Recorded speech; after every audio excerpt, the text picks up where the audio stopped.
Hello, আমি ইনজামুল। আজকের মতন একটা মিনি ব্লগ লিয়ে আপনার সামনে আনলাম।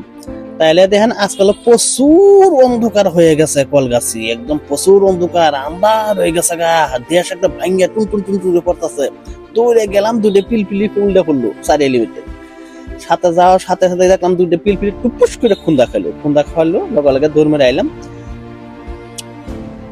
দৌড় মেরে আওয়াজ দেখলাম মাথার মাথায় টুম টুম টুম করে দুটো বৃষ্টি ফুটা পড়লো আমার মাথা মাথা। দৌড়ে আবার টন টন টন টন টন করে দোকানে ফেলাম।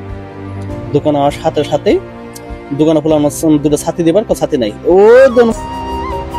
ওই দেখেন বৃষ্টি পড়বো তো, যেহেতু গাড়ি ঘোড়া দেন জায়গার একসাথে অন্ধকার হয়ে গেছে, এরকম অন্ধকার। দিনের মাথায় লাইট জ্বলাই দিছে।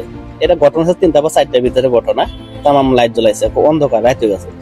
দেন 3টা ওয়াল বন্ধু, তারা কি যে মনোরঞ্জন গল্প করতেছে, আর মানে এরকম ঠান্ডা হাওয়া পাইছে তো গল্প করতেছে। তাই ওরা গল্প করে, ওরা কোনো ঠেকা নাই। তা আমার দোকানে আইলো অলরেডি জামাই এলে কিবা একটা বস্তু কি রিয়াকশন জামাই দেয়। জামাই তো জামাইও বৃষ্টি হলো, লগালে গেলাম গাড়ির ভিতরে আমার স্কুটির মানে কাপড় আনার জন্য কাপড় আনবার করলাম। আর তার সাথে সাথে সাথে আমার বৃষ্টি, একদম প্রচুর বৃষ্টি, আমার সারা গায়ে পানি পড়ে শেষ। দৌড় মেরে আবার দোকান ঢুকলাম। আরে ভয় লাগে গো। তাহলে যেহেতু ভিডিও কেমন হয়েছে আপনার সবাই জানাই দেন। Thank you so much.